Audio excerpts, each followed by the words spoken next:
سيدنا محمد رسول الله صلى الله عليه وسلم وعلى آله وأصحابه وأزواجه وذريته وأهل بيته رضي الله تعالى عنهم وإلى كافة الأنبياء والمرسلين صلوات الله وسلامه عليهم أجمعين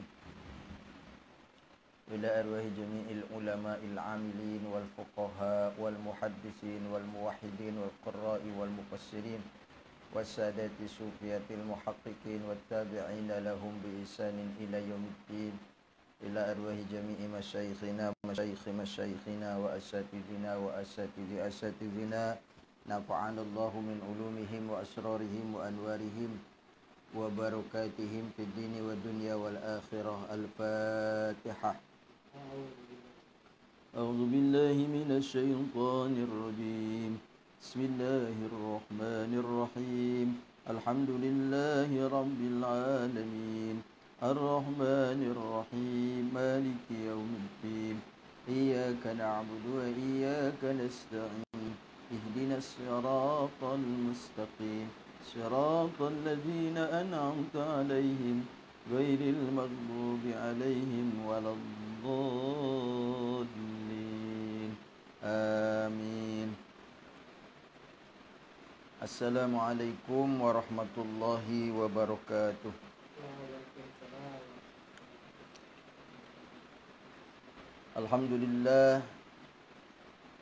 Alhamdulillahi Rabbil Alamin wa bihi nasta'inu ala umuri dunya waddin wa sallallahu ala sayyidina wa maulana Muhammadin khatamil anbiya'i wal mursalin wa ala alihi wa ashabihi ajma'in la hawla wa la quwwata illa billahil aliyyil azim. Amma ba'd. Radina billahi rabba bil islami dina wa bi muhammadin nabiyya wa rasula rabbi zidna ilman nafi'a warzuqna fahma wasi'a. Allahumma rizukna fahman nabiyyin wa hifdhal mursalin wa ilhamal malaikatil muqarrabin. Allahumma faqihna fid din wa alimna ta'wil.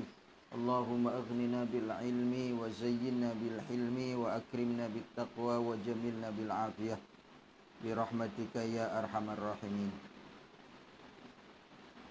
Hadirin wal hadirat, kaum muslimin dan muslimat, para pemirsa penyimak setia kajian online yang diselenggarakan oleh NU Damai Channel TV, pengajian kitab Safinatun Najah karangan Syekh Salim bin Sumair Al-Hadrami yang disyarahi oleh Syekh Muhammad Nawawi Al-Jawi Al-Bantani. Mudah-mudahan pertemuan ini membawa manfaat, membawa keberkahan kepada kita semua. Oleh sebab itu, yang pertama dan yang utama, kita bersyukur kepada Allah. Pada malam ini kita bisa melanjutkan materi kita pada minggu yang lalu. Meskipun keadaan di Kota Balikpapan dalam keadaan hujan deras, namun tidak menghalangi niat baik kita untuk tetap melaksanakan kajian ini. Mudah-mudahan hujan yang diturunkan oleh Allah adalah hujan yang memberi manfaat untuk kita semua. Diawali dengan doa Allahumma sayyiban nafi'a, Allahumma sayyiban nafi'a, Allahumma sayyiban nafi'a.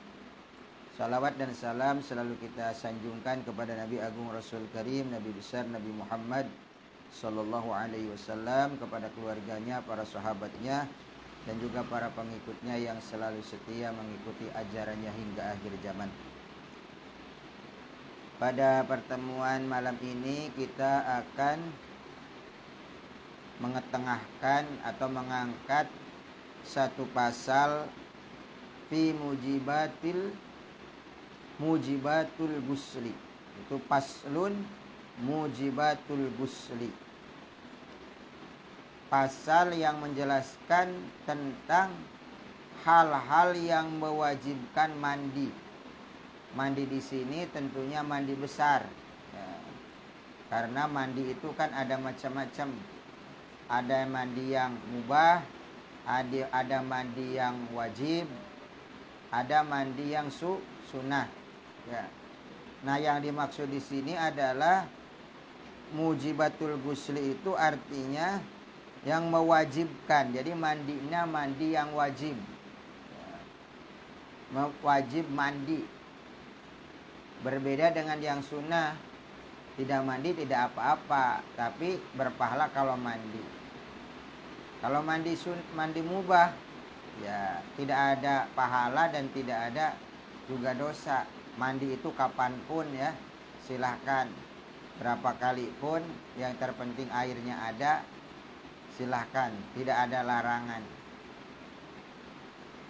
Yang dibahas di sini tentang hal-hal yang mengakibatkan mandinya menjadi wajib, atau di sini dikatakan mujibatul ghusli atau fi mujibatil ghusli, di dalam menjelaskan hal-hal yang mewajibkan mandi. Mujibatul ghusli ala rijal wan nisa.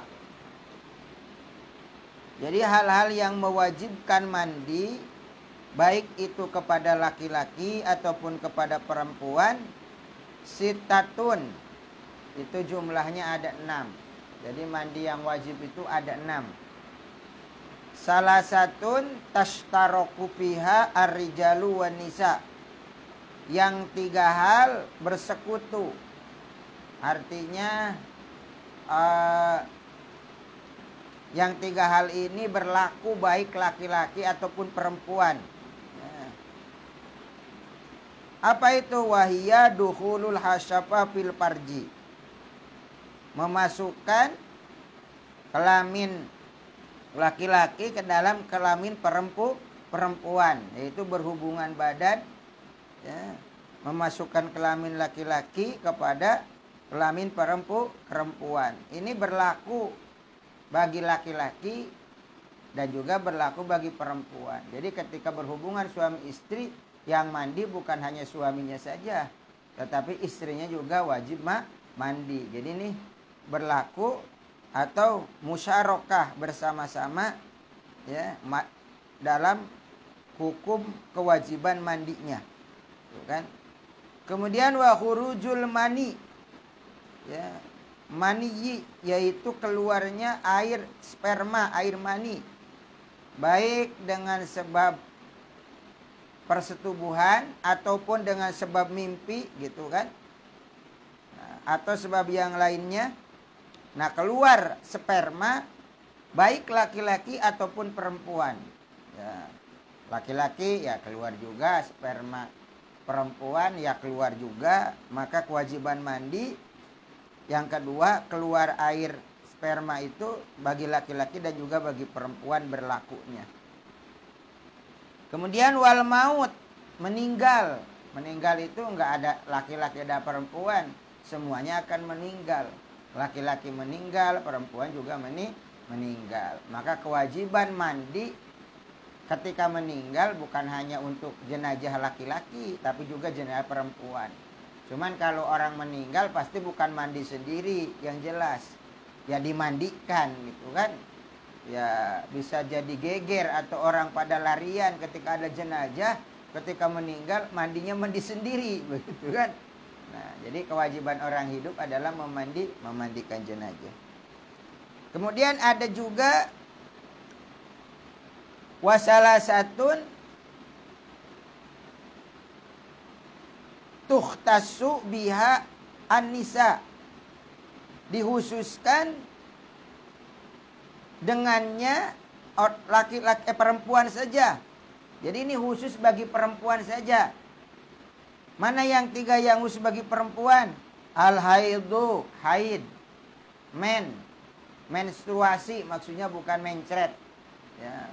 Jadi ketika perempuan haid, selesai haid wajib mandi. Ini khusus perempuan karena laki-laki itu enggak haid. Ya. Maka hal yang ini adalah khusus bagi perempuan. Kemudian wan nipas.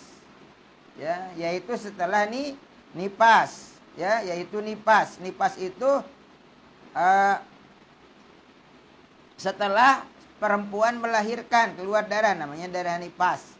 Nah, ketika itu selesai nipas, maka wajib mandi besar. Nipas ini khusus bagi perempuan karena tidak ada laki-laki itu hamil. ya, kemudian melahirkan, kemudian nifas. Jadi haid, nifas khusus bagi perempuan. Satu lagi, wal wiladah, dan melahirkan. Ya, melahirkan juga khusus bagi perempuan karena tidak ada ceritanya kalau laki-laki itu melahirkan. Nah, ini 3 hal yang khusus bagi perempuan. Jadi ada 3 hal yang bercampur di dalamnya, baik berlaku kepada laki-laki ataupun kepada perempuan. Ada yang dikhususkan hanya kepada perempuan saja. Jadi secara keseluruhan 6 hal yang mewajibkan mandi. Ya. Kemudian ada penjelasan di sini, sedikit penjelasan. Ya. Suma'lam. Lalu ketahuilah oleh kamu anna labdul gusli ida udipa ila sabab. Lapad guslu itu kalau disandarkan kepada sebab, misalnya kaguslil jum'ah, mandi sebab Jumat, wa guslil idain, mandi dengan sebab hari raya 2, Idul Fitri Idul Adha. Fal absoh, maka yang lebih fasih, fil ghain, di dalam mengharokati huruf ghain itu ad-dhammu, yaitu dengan memakai dhamma. Jadi bukan gosli tetapi bukan goslun tetapi guslun.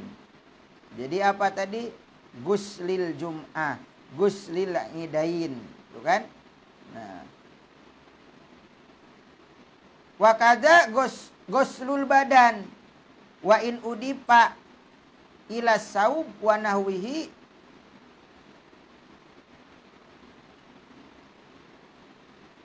Dan begitu juga lapad goslul badan. Kalau tadi lapad guslunya itu kalau diidopatkan kepada sabab. Ya. Oh, begitu juga guslul badan itu artinya mandi karena misalnya mau mandi biasa, mandi badan, bersih-bersih badan. Ya, itu masih domah juga.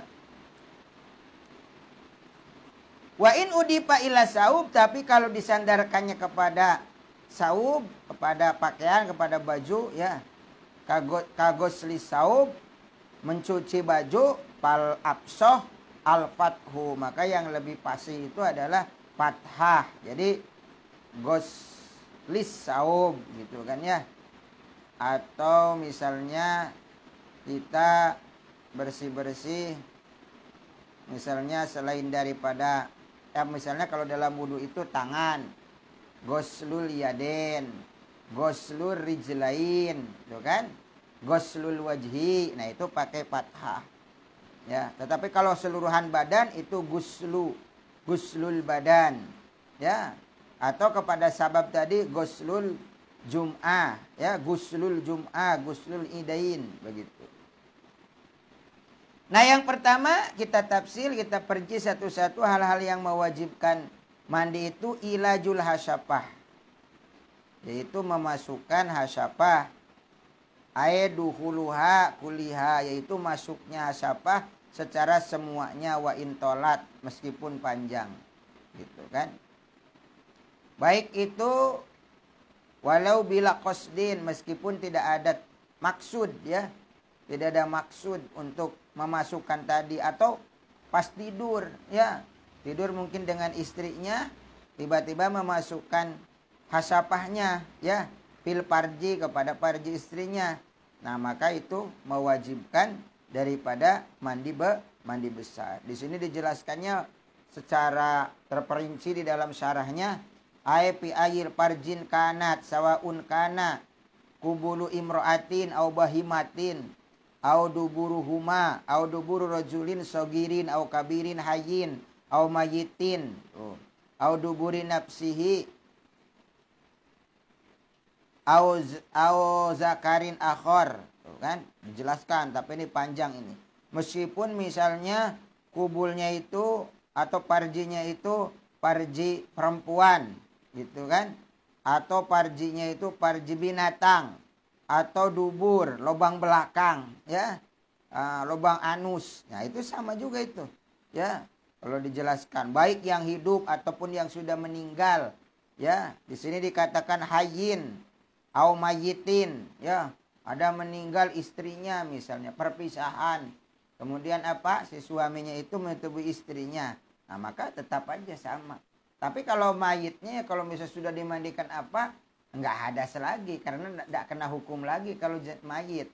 Misalnya bersentuhan dengan mayit, tidak batal lagi kalau mayit itu. Ya, kesentuh sama laki-laki, misalnya persentuhan laki-laki perempuan dalam mazhab Imam Syafi'i kan batal. Nah, sekarang bagaimana kalau sudah jenazah kesentuh, apa perlu diwudukan lagi? Enggak perlu kalau jenazah. Karena jenazah itu kan sudah tidak kena hukum lagi. Kalau sudah dimandikan, kewajibannya sudah. Misalnya diwudukan, nah tidak kena lagi hukum batal, ya. Karena disebut hukum itu khitabullah al-muta'aliku bi fi'lil mukallaf. Khitab Allah yang berhubungannya dengan mukallaf, ya, pekerjaan mukallaf. Nah, kalau sudah meninggal kan tidak mukallaf lagi. Jadi tidak kena hukum lagi. Tapi bagi yang hidupnya tetap kena hukum, ya. Wajib mandi seandainya ada kasusnya begitu, ya. Kemudian apa lagi? Wa khurujul maniyyi, yaitu keluar sperma, ya. Ay mani syahsi nafsihi al kharij minhu. Ya, awala marah fil yaqdah au fil naum. Ya. Misalnya kita di dalam keadaan terjaga, ya, atau dalam keadaan tidur, ya. Min tariqihi al mu'tadi, ya, dari perjalanan yang biasa, ya. Au min ghairihi, atau yang lainnya. Misalnya ya dari perjalanan biasa itu ya mimpi, ya, atau ya melamun gitu kan, ya, menghayal gitu kan, ya, melihat tiang dibayang-bayang begitu kan, ya. Nah, atau mimpi tidur, atau karena misalnya karena onani, masturbasi misalnya, ya. Nah, dielus-elus ini, kemudian keluarlah. Nah, itu sama juga, itu sama berkewajiban daripada mandi besar. Kemudian yang ketiga, wal haidu. Nah, tadi sudah disampaikan bahwa yang wajib mandi itu adalah haid. Haid itu apa? Di sini dijelaskan, wa huwa damun tabi'atun yakhruju min aqsarihil mar'ah fi awqatin makhsusatin, yaitu darah yang merupakan satu tabiat, ya, kebiasaan. Sudah terbiasa itu. Kalau perempuan yang masih normal itu pasti keluar itu. Yakhruju min aqsarihil mar'ah, yaitu dari ujung rahimnya perempuan, fi awqatin makhsusatin, di waktu-waktu yang dikhususkan, ya. Warohim jaldatun dakhilul parji doi kilpami wasiatil jauf, ya.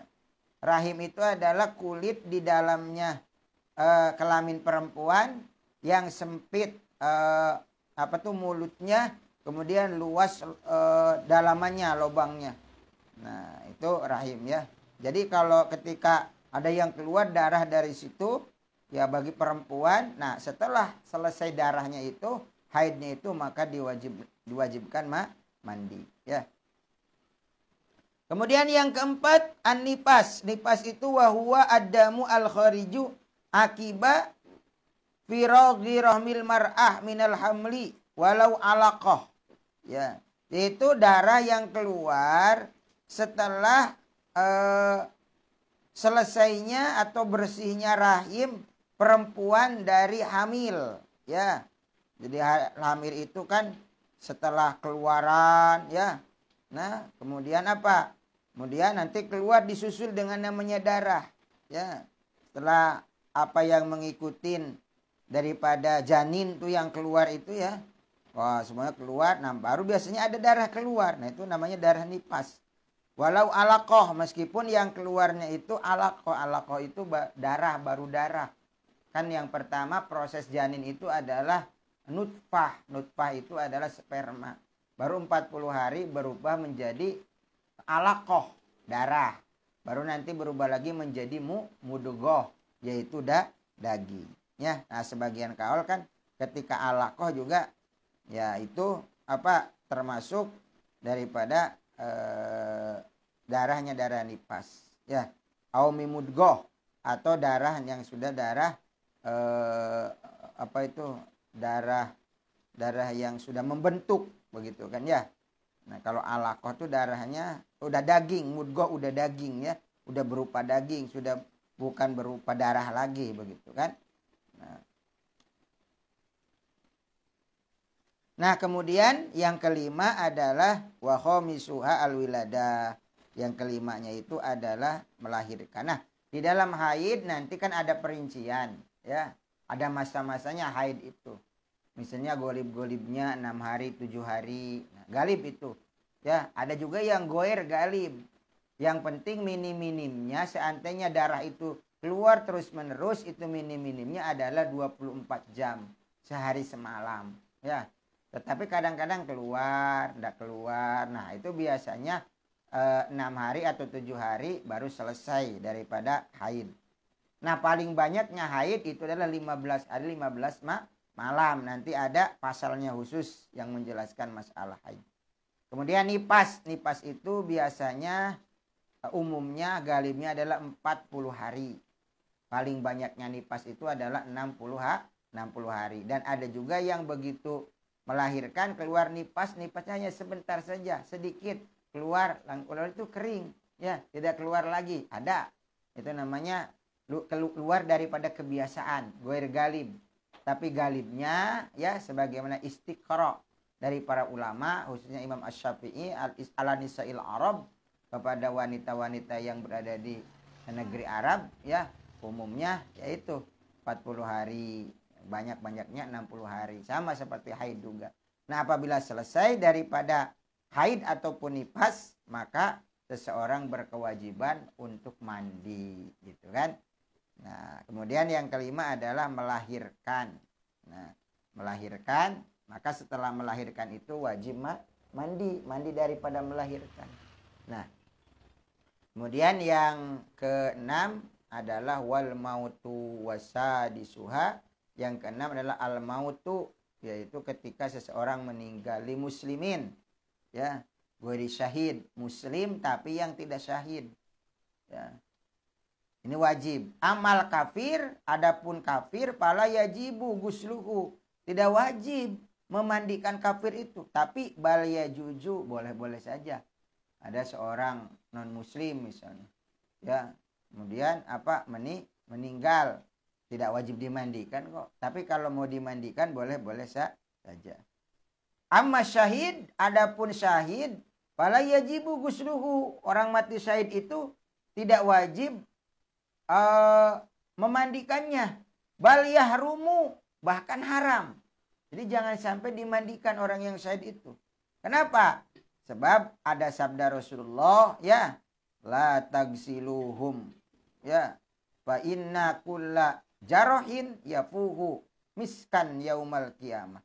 Ya, jangan kamu memandikan setiap luka-lukanya itu, ya, luka-lukanya, kemudian kemudian darah-darahnya yang keluar dari luka-lukanya itu akan harum, ya, di hari kiamat, yaitu seharum minyak misik, ya. Nah, jadi jangan sampai nanti dihilangkan tuh darah-darah. Kalau kecelakaan kan bisa dihilangkan tuh. Tapi orang yang meninggal ketika terjadi peperangan, ya, peperangan itu artinya murni peperangannya, bukan karena urusan politik, ya, tapi perangan murni muslim lawan kafir, ya, kafir harobi, kafir yang memusuhi daripada kita umat Islam, kemudian mereka memerangi, maka kita membalas daripada serangan orang-orang kafir yang mau membunuh kita. Terjadilah peperangan, gitu kan. Nah, maka apabila ada yang gugur, syahid, maka haram untuk dimandikan, ya. Kemudian juga pada khola fi qauli al-maut asiktu an-nazilu bila hayatin. Termasuk dalam maut itu adalah yaitu yang keguguran, ya. Yang keguguran an-nazili, yang keluarnya itu bila hayat, dengan keadaan tidak hidup, ya. Ya itu berarti ya tidak hidup itu. Kalau hidup ya bukan keguguran namanya. Ba'da tamami asyurihi, setelah sempurna bulan-bulan hamil. Minimal hamil itu kan wa aqalluhu sitatu ashur, yaitu 6 bulan. Ya. Walam tazhar fihi amaratuha, dan tidak belum nampak adalah tanda-tanda kehidupannya, gitu kan. Nah itu apa? Nah itu termasuk juga itu dimandikan juga, ya, dimandikan juga.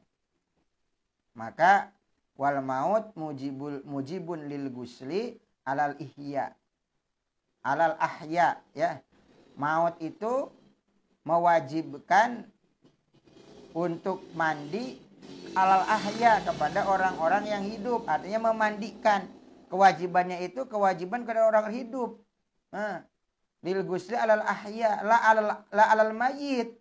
Bukan kewajiban kepada mayit, ya. Sehingga mayit disuruh mandi sendiri, ya enggak bisa.